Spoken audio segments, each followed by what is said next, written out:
Screen talkies ரசிகர்களுக்கு வணக்கம். வாங்க லென்ஸ் நிகழ்ச்சிக்கு போகலாம்.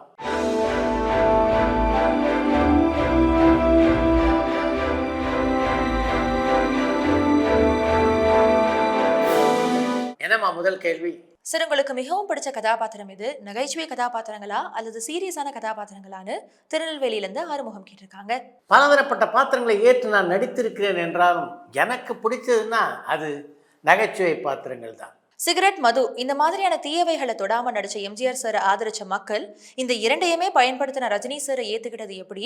இதை பத்தின உங்களுடைய கருத்து என்னன்னு கரூர்ல இருந்து மோகன் கேட்டிருக்காங்க. மக்களை பொறுத்த வரைக்கும் அவங்களுக்கு ஒருத்தர் பிடிச்சிருச்சு அப்படின்னா அவர் மது அருந்தவராக இருந்தாலும் சரி, புகைப்பிடிப்பவராக இருந்தாலும் சரி, வெகு எளிதிலே அவரை ஏற்றுக்கொள்வார்கள். அறிஞர் அண்ணாவை சந்திச்சு பேசியிருக்கீங்களான்னு காஞ்சிபுரம்ல இருந்து கோபால் கேட்டிருக்காங்க. அறிஞர் அண்ணா அவருடைய பேச்சை தூரத்திலிருந்து கேட்கக்கூடிய வாய்ப்பு பலமுறை எனக்கு கிடைத்திருக்கிறது. ஆனால் அவருடன் நெருங்கி பேசுகின்ற வாய்ப்பு எனக்கு அமையவில்லை. நடிகர் சிம்பு இப்ப எத்தனை படங்கள்ல நடிச்சிட்டு இருக்காருன்னு சிங்கப்பெருமாள் கோவில்ல இருந்து சரவணன் கேட்டிருக்காங்க. சிம்பு இப்போது தக்லை திரைப்படத்தில் நடித்துக் கொண்டிருக்கிறார். அதை அடுத்து தேசிங்கு பெரியசாமியுடைய இயக்கத்திலே இரட்டை வேடத்திலே ஒரு திரைப்படத்திலே நடிக்க இருக்கிறார். இந்த 2 படங்கள் நீங்களாக வேறு எந்த படத்திலும் இப்போது அவர் நடிக்கவில்லை. பாலு மகேந்திரா, மகேந்திரன், சத்யஜித்ரே போன்ற இயக்குநர்களுடைய திரைப்படத்தை மிகவும் பாராட்டுறோம் இப்போவும். ஆனா அவங்க படம் எடுக்கும் பொழுது கலைப்பட இயக்குநர்கள் அல்லது விருதுக்காக படம் எடுக்கிறவங்க எண்ணி தயாரிப்பாளர்கள் அவங்களுடைய படங்களை தயாரிக்க முன்வரலன்னு படிச்சிருக்கேன். இது எந்த அளவுக்கு உண்மை சார்? அப்படி இது உண்மைனா கமர்ஷியல் சினிமாக்கள் மட்டும்தான் உண்மையான சினிமாவா? யதார்த்தத்தை சொல்ற சினிமாக்கள் பத்தின உங்களுடைய கருத்து என்னன்னு தலையாம்பலம் இருந்து செல்வம் ராஜா கேட்டு. யதார்த்த சினிமாக்கள் தான் தமிழ் சினிமாவுக்கு அடையாளத்தை தந்த படங்கள், அதுல எந்த சந்தேகமும் இல்லை. ஆனால் அது போன்ற படங்களை தயாரிப்பதற்கு எல்லா தயாரிப்பாளர்களும் முன்வர மாட்டார்கள். வசதி படைத்த தயாரிப்பாளர் வேண்டுமானால் அது போன்ற படங்களை தயாரிக்கலாம். ஒரு திரைப்படத்தை தயாரித்து அந்த படத்திலே கிடைக்கின்ற லாபத்தில் தான் அடுத்த படத்தை எடுக்க முடியும் அப்படின்ற நிலையிலே உள்ள தயாரிப்பாளர்கள் அது போன்ற படங்களை எடுக்க எப்படி முன் வருவார்கள்? அவங்கள பொறுத்த வரைக்கும் கமர்ஷியல் திரைப்படங்கள் எடுத்து அதில் 4 காசு பார்க்கலாம் அப்படின்னு தான் அவங்க எண்ணுவாங்க. அதிலே எந்த தவறும் இருப்பதாக எனக்கு தெரியல. இலங்கையில இப்ப தியேட்டர்களுக்குள்ள மொபைல் போன்ஸ் பேசக்கூடாதுன்ற கட்டுப்பாடு அமல்படுத்தப்பட இருக்காங்க. அதே மாதிரி இந்தியாலையும் ஒரு சட்டம் கொண்டு வரப்படுறதுக்கான வாய்ப்பு இருக்கா? இது நடந்தா மக்கள் இடையூறு இல்லாம படம் பார்க்கறதோடு படம் பார்க்கறவங்களுக்கு படத்தினுடைய சுவாரஸ்யம் போகாம இருக்கும் தானே? இது நடைமுறைப்படுத்தப்படுறதுக்கான வாய்ப்பு இருக்கான்னு ஸ்ரீலங்கால இருந்து மதிஷாந்த் கேட்டிருக்காங்க. நீங்கள் சொல்லி இருக்கின்ற மாதிரி ஒரு கட்டுப்பாடு இலங்கையிலே அமுலுக்கு வருமானால் அதை அடுத்து தமிழ்நாட்டிலும் அந்த கட்டுப்பாடு வருவதற்கு வாய்ப்புகள் இருக்கின்றன.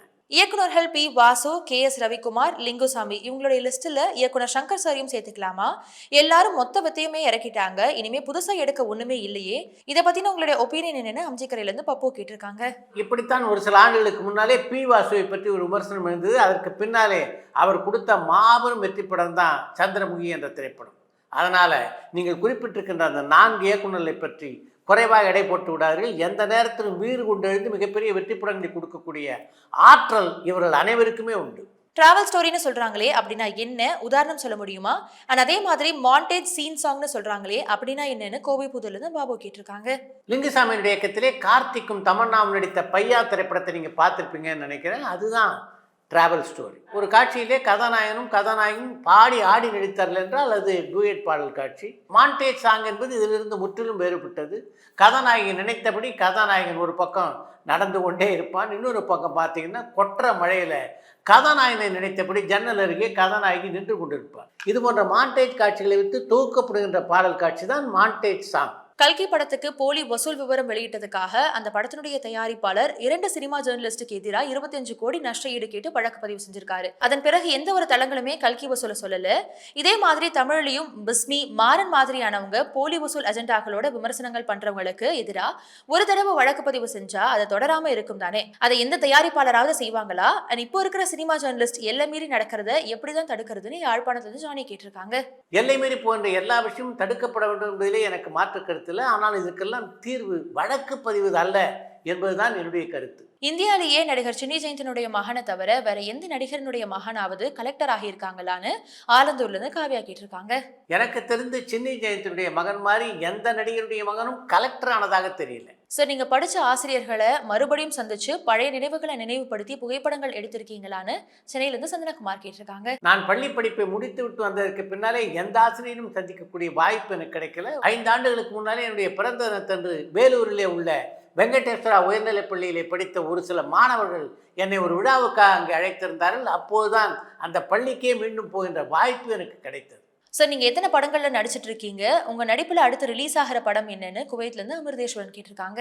கவுண்டமணி கதாநாயகனாக நடித்துள்ள ஒத்த ஒட்டு முத்தையா, கார்த்திக் கதாநாயகனாக நடித்துள்ள வாவாத்தியாரே ஆகிய 2 திரைப்படங்களும் நடித்துக் கொண்டிருக்கிறேன். இந்த படங்கள் நீங்களாக பிரபுதேவா கதாநாயகனாக நடிக்கின்ற ஒரு திரைப்படத்திலும், அர்ஜுன் தாஸ் கதாநாயகனாக நடிக்கின்ற ஒரு திரைப்படத்திலும் நடித்துக் கொண்டிருக்கிறேன். இந்த படங்களுக்கெல்லாம் இன்னும் பெயர் வைக்கல. இந்த படங்களில் கவுண்டமணியோடு நான் நடித்துள்ள ஒத்த ஒட்டு முத்தையா முதலிலே வெளிவருவதற்கு வாய்ப்புகள் கொஞ்சம் அதிகம். சார், இந்தியன் 2 டைம்ல டீன்ஸ் வெளியிட்டதை நானும் குறை சொன்னேன். ஆனா நேர்மாறா வந்திருக்கே, இதை பத்தின உங்களுடைய கருத்து என்னன்னு கோபிபுதூர்ல இருந்து பாபு கேட்டிருக்காங்க. நேர்மாறாக வந்திருக்கிறது அப்படின்னு சொன்னீங்களே தவிர எந்த விஷயத்துல நேர்மாறாக வந்திருக்கு அப்படின்றத பத்தி நீங்க விளக்கமாக சொல்லல. டி ராஜேந்தர் சார், படத்துக்கு படம் எந்த ஒரு மாற்றமும் இல்லாம ஒரே தோற்றத்துல நடிக்கிறாரேன்னு அம்பத்தூர்ல இருந்து சங்கர் கேட்டிருக்காங்க. உங்களுடைய இந்த கேள்விக்கு டி ராஜேந்தர் ஒரு முறை சொல்லியுள்ள விஷயத்தை பதிலாக சொல்வது சரியா இருக்கும் அப்படின்னு நான் நினைக்கிறேன். படங்கள்ல நடிக்கும் போது நான் மேக்கப் கூட போட மாட்டேன். முகத்தை அப்படியே துடைத்து கொண்டு நடிக்க போய்விடு. என்னை பொறுத்த வரைக்கும் எனக்கு கமல்ஹாசன் மாதிரி ஆகணும் அப்படின்லாம் ஆசை கிடையாது. அதனால தான் இந்த கெட்டப் செட்டப் இதெல்லாம் எனக்கு தேவைப்படவில்லை என்று ஒரு பத்திரிகை பேட்டியிலே பதிவு செய்திருக்கிறார் டி ராஜேந்தர். சார், இந்தியன் 2க்கு தமிழ்நாட்டில் ஓன் ரிலீஸ்ன்றதுனால நஷ்டம் இல்லைன்னு, ஏனைய மற்ற மாநிலங்கள் எல்லாத்துலேயுமே விநியோகஸ்தர்களுக்கு 60% 70% வரை நஷ்டம்னு, நார்த் இந்தியாவில் 90% வரைக்கும் நஷ்டம்னு சொல்றாங்க. 20% வரைக்கும் நஷ்டம் வந்தா கூட விநியோகஸ்தர்களால் தாங்கிக்க முடியாது. இவ்வளோ பெரிய நஷ்டத்தை எப்படி சமாளிப்பாங்க? அல்லது லைகா தயாரிப்புல வெளிவர இருக்கிற வேட்டையன், விடாமுயற்சி போன்ற படங்களை குறைந்த விலைக்கு அதே விநியோகஸ்தர்களுக்கு தந்துருவாங்களா? இதனால இந்தியன் 3 வியாபாரம் பாதிக்கப்படுமான்னு ஸ்ரீலங்காலேருந்து மதிஷாந்த் கேட்டிருக்காங்க. இந்தியன் 2 திரைப்படத்தை ரெட் ஜெயின் நிறுவனத்தின் மூலம் லைகா புரொடக்ஷன் நிறுவனத்தினர் நேரடியாக திரையரங்குகளிலே விநியோகம் செய்தார்கள். அதனால் தமிழ்நாட்டில் அந்த படத்தால் விநியோகத்திற்கோ அல்லது திரையரங்கு உரிமையாளருக்கோ நட்டம் ஏற்படுவதற்கு வாய்ப்பில்லை. ஆனால் கேரளா, கர்நாடகா, ஆந்திரா போன்ற மாநிலங்களில் விநியோகஸ்தர்களுக்கு நஷ்டம் ஏற்படுவதற்கு வாய்ப்பு இருக்குது. அதை நிச்சயமாக லைகா புரொடக்ஷன் நிறுவனத்தினர் அடுத்த படத்தை சரி செய்து கொடுப்பார்கள் அப்படின்னு நினைக்கிறேன். இயக்குநர்கள் K Balasundar sir and Bharat Raja sir, இவங்க 2 பேருடைய கலை வாரிசு ஏன் உருவாகலன்னு சென்னையிலேருந்து சந்தனகுமார் கேட்டிருக்காங்க. பாலச்சந்திரும் பாரதி ராஜாவும் வாரிசுகளை உருவாக்கலையா? அப்படின்னா சுரேஷ் கிருஷ்ணா, வசந்த், சரண் போன்றவர்கள்லாம் யார்? அவர்கள்லாம் பாலச்சந்திரனுடைய வாரிசு இல்லையா? அதே மாதிரி பாரதி ராஜா எடுத்துக்கிட்டிங்கன்னா பாக்யராஜ், மணிவண்ணன், மனோபாலா, கே ரங்கராஜ், மனோஜ்குமார், நான் என்று பல பேர் அவருடைய வாரிசாக இருக்கிறோமே. நடிகர் சிவகுமார் மீண்டும் படங்கள்ல நடிப்பாரான்னு திருவல்லிக்கேணியிலிருந்து பிரவீன்குமார் கேட்டிருக்காங்க. வாய்ப்பில்லை பிரவீன்குமார், வாய்ப்பில்லை. சூப்பர் ஸ்டார் ரஜினிகாந்த் சார் எப்படிப்பட்ட படங்கள்ல தொடர்ந்து நடிக்க எண்ணி இருக்காருன்னு திருச்சியிலிருந்து ரவிச்சந்திரன் கேட்டிருக்காங்க. இந்த மாதிரி படங்கள்ல தான் நடிக்கணும் அப்படின்னு திட்டமிட்டு ரஜினிகாந்த் பணியாற்றுவதா எனக்கு தெரியல. எந்த படத்தினுடைய கதையாக இருந்தாலும் அது நீரோட்டம் மாதிரி தெளிவாகவும் அதே நேரத்தில் மக்கள் ரசிக்கின்ற விதத்தில் அமைந்திருக்க வேண்டும் என்பதுதான் அவருடைய எதிர்பார்ப்பு. அந்த எதிர்பார்ப்பை பூர்த்தி செய்கின்ற படங்களில் அவர் நடிக்கிறார்.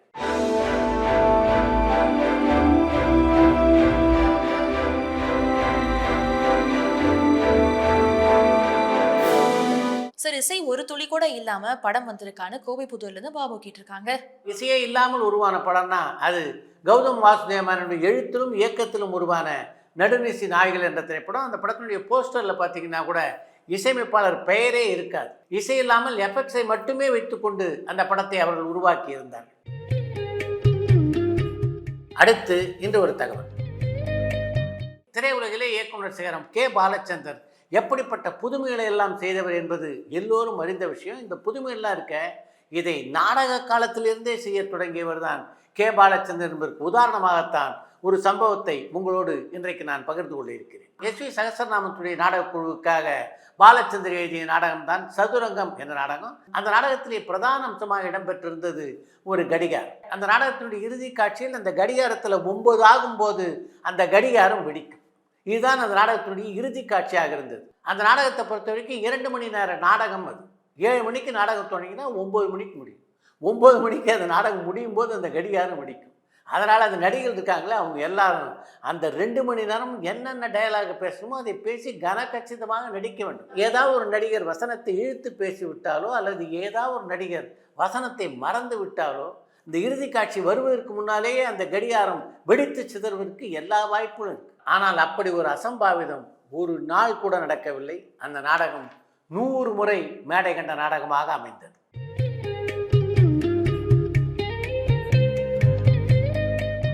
இத்துடன் இன்றைய லென்ஸ் நிகழ்ச்சி நிறைய வருகிறது. மீண்டும் அடுத்த லென்ஸ் நிகழ்ச்சியிலே சந்திப்போம். பரபரப்பான சினிமா செய்திகள், நட்சத்திரங்களின் பேட்டிகள், சினிமா வரலாறு ஆகியவற்றை பார்க்கவும் படிக்கவும் உங்களுக்கான இணையதளம் tourantalkies.co.